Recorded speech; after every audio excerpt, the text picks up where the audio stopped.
जोरदार ताली बजाकर इनका स्वागत करेंगे। और इनके 25 लोग आपको ट्रेनिंग देंगे। अगर आपको समुद्र के विषय में, ओशनोलॉजी के विषय में समझना है, ओशनोग्राफी के विषय में जानना है, तो ये काफ़ी कुछ आपको डीपली बता सकते हैं। और इनके सोल्जर आपको फिजिकल ट्रेनिंग में मिलेंगे, तो उनके साथ भी आप अटैच हो, एसोसिएट हो सकते हैं। और वो डेली आपके साथ ये रहेंगे जब तक आप शिविर में रहेंगे। Thank you sir. हमारे बीएसएफ के जवान हैं, बीएसएफ के ऑफिसर्स हैं, इनके महिला बटालियन से और ये ऑफिसर्स आए हैं। ये बीएसएफ के लोग लड़कियों को और लड़कों को दोनों को शिक्षा देंगे। साथ में इनका एग्जीबिशन है, इंडियन कोस्ट गार्ड का भी एग्जीबिशन है। ये लोग अपना आपके साथ हमेशा रहेंगे और इनसे जो भी कुछ सीख सकते हैं, बॉर्डर के ऊपर विषय में क्या होता है, सिक्योरिटी के विषय में क्या होता है, दुश्मन से कैसे रोका जा सकता है, वो सब जानकारी आपको इनको मिलेगा। प्लस इनका एग्जीबिशन भी आप लोग देखेंगे sir. Thank you sir. CRPF और आरएफ, एनडीआरएफ, सीआरपीएफ और आरएफ एक उठ के आएंगे। आरएफ के कोई उनके नहीं ऑफिसर, तो आप आ जाएंगे। सीआरपीएफ का कोई है सोल्जर, वो आ जाएंगे जल्दी। ये देखिए हमारे आरएफ के जवान हैं, जो देश में कम्युनल वायलेंस होते हैं उनको किस तरह से न्यूट्रलाइज किया जाए, कैसे उसको कंट्रोल किया जाए। और 92 के बाद भारत सरकार ने ये सोचा कि देश में कम्युनल वायलेंस को कैसे कंट्रोल किया जाए, तो आरएफ फोर्स को बनाया गया था। तो ये लोग भी, इनकी महिला फोर्स के भी लोग हैं, सभी लोग हैं, और आप इनसे संपर्क करके इनके विषय में सीख सकते हैं, जान सकते हैं, लोग बताएंगे। सीआरपीएफ के लोग यहाँ पे कोई हैं? सीआरपीएफ, हाँ, ये देखिए एक लड़की भी सीआरपीएफ की आएगी दौड़कर, कोई भी सीआरपीएफ से कोई लेडीज। और बीएसएफ के, ये देखिए सीआरपीएफ हमारी फोर्स है। मैं पूरे भारत देश में कहीं भी जाता हूँ तो मोस्टली सीआरपीएफ के मेस में ही रुकता हूँ, क्योंकि पूरा इंडिया में सीआरपीएफ का एक पूरा इस्टेब्लिशमेंट है। और मैं इस फोर्स से इतना प्रभावित हूँ कि जब पुलवामा पर अटैक हुआ और हमारे सोल्जर वहाँ शहीद हुए, तो उसी समय इतने जिन्होंने अपने कितने साथियों का जीवन खो दिया, बट उसी समय 1 मिनट के अंदर दूसरा सोल्जर गन लेकर के वहाँ ड्यूटी पर खड़ा मिला और उसके दिल पर कोई शिकन नहीं थी। ये सिर्फ सीआरपीएफ ही कर सकती है, और इसके लिए इनके जोरदार के सम्मान और रिस्पेक्ट के भी काम करें। और हमारे देश के अंदर एक कल्चर था एनएसजी प्रोटेक्शन लेकर के चलने का, लेकिन हमारे देश के फर्स्ट होम मिनिस्टर ऐसे हुए, उनका जान वेस्ट बंगाल में अगर किसी ने बचाया तो सीआरपीएफ ने बचाया। और इसलिए उन्होंने ये फैसला किया कि हमारी प्रोटेक्शन में सिर्फ सीआरपीएफ के ही जवान रहेंगे। तो इसलिए सीआरपीएफ पर हमारे होम मिनिस्टर का काफ़ी इंटरेस्ट है, और ये एनएससी कल्चर को ख़त्म करके सीआरपीएफ वीआईपी को प्रोटेक्ट करती है, इंटरनल सिक्योरिटी को देखती है, और उसके लिए सब काम करते हैं। आप जोरदार सीआरपीएफ के लिए ताली बजाकर स्वागत करेंगे। ये देखो हमारी लड़की जरा ये देखो छोटी छोटी लड़कियां, ये सीआरपीएफ की एक शान है।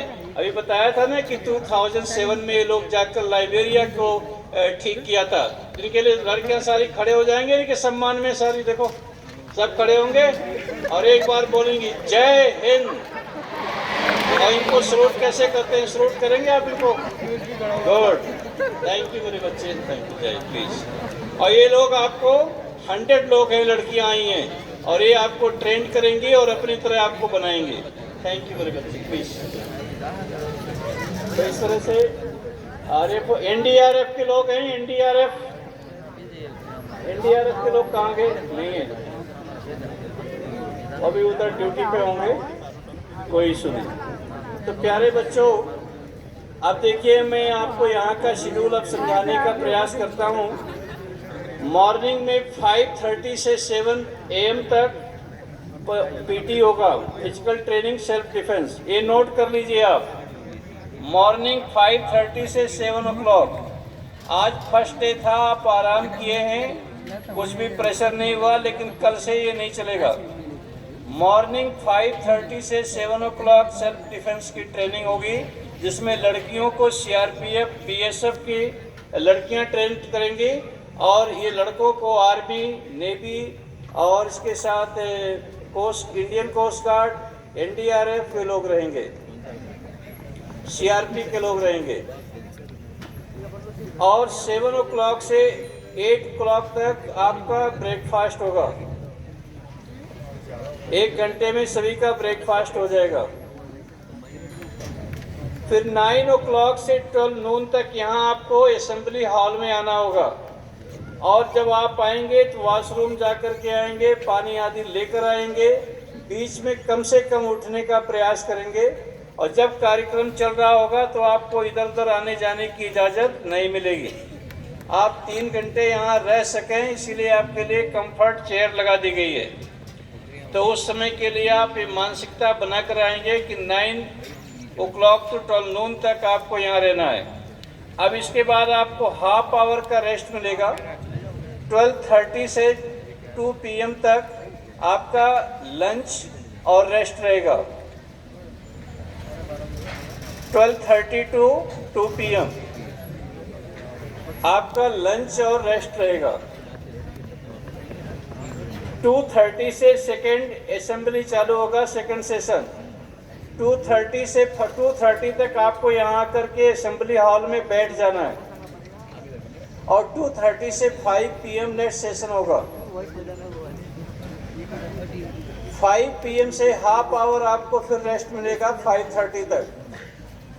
और 5:30 से 7 PM तक आपको जैसे जुडिशरी के विषय में जानना है, एजुकेशन के विषय में जानना है, डिफेंस आर्म फोर्सेस के विषय में जानना है, तो वहाँ उनके एक्सपर्ट के साथ क्लास में बैठेंगे। किसको इसमें इंटरेस्ट नहीं है तो स्पोर्ट्स में जाएंगे, सब बास्केटबॉल, वॉलीबॉल, टेनिस ये सब खेलेंगे। किसी को उसमें इंटरेस्ट नहीं है तो सारे एग्जीबिशन देखेंगे। इसरो का, DRDO का एग्जीबिशन यहाँ है, आर्मी का है, नेवी का है, एयरफोर्स का है, NDRF का है, RF का है, CRPF का है, BSF का है, ये सभी एग्जीबिशन आप लोग देखेंगे। और इसके बाद में आप डिनर करेंगे 7 PM to 8 PM तक डिनर कर लेंगे। और 8 PM से 10 PM तक कल्चरल प्रोग्राम्स होंगे। एवरी स्टेट के लोग कल्चरल प्रोग्राम्स के लिए अपने नाम दिखाएंगे। और शाम को यहाँ पर 2 hours कल्चरल प्रोग्राम्स होंगे।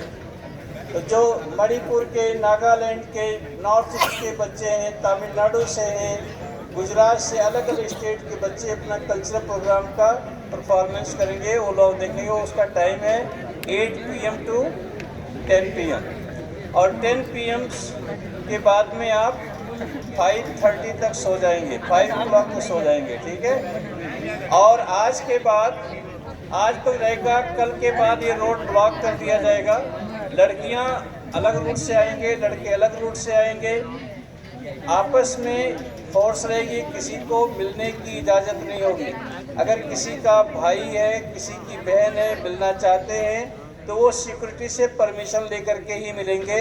एक दूसरे के कैंपस में अब जाने की इजाज़त नहीं मिलेगी। ये बात समझ में आ गई आपको? अगर इसमें होगा तो फिर उसके लिए आपको पनिशमेंट मिलेगा। तो ये सभी बात समझ में आ गई आप लोग को?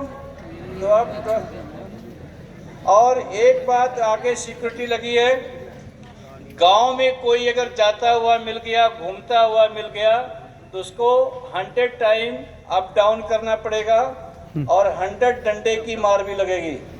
तो ये दोनों सजा एक साथ मिलेगा, क्योंकि ये डिसिप्लिन है। और डिसिप्लिन को अगर जो तोड़ेंगे, उसके ब्रेक करेंगे, तो फिर पनिशमेंट ज़्यादा होगा। ये बात समझ में आई आपको? तो इसलिए कोई भी आदमी, टीचर हो या स्टूडेंट हो, इस कैंपस के बाहर जाते नहीं मिलेंगे। वैसे भी इस तरफ से BSF की सिक्योरिटी है, सामने RF की सिक्योरिटी है, इधर CRPF की सिक्योरिटी है, अब कोई भी आदमी सख्त होगा, एक भी आदमी गांव में नहीं मिलेगा और उधर आजू बाजू में नहीं जाएगा। अगर आपको कोई सामान की नीड है, आप बताएंगे, हम आपको मंगवा करके दे देंगे। यहाँ डॉक्टर की भी फैसिलिटी है, डॉक्टर की कोई भी तकलीफ होगी तो वहाँ भी सब चीज़ें सुविधा उपलब्ध रहेंगी। शाम को हम इंट्रोड्यूस करेंगे डॉक्टर आदि जो कुछ लोग हैं। आर्मी के लोग आगे कौन से थे वो? आपके लीडर कहाँ गए? अग्निवीर वाले सब ये एनडीआरएफ के लोग हैं, सीआरपी के लोग हैं। अच्छा, तो ये हो गया। तो आप सब लोग का टाइम हो गया। बाकी हम सेकंड सेशन में honourable justice GR. Swaminathan, honourable justice BC. Vagnanam, general Bakshi sir, इन सब के हम विचार सुनेंगे। उत्तेष्ठ सभी लोग खड़े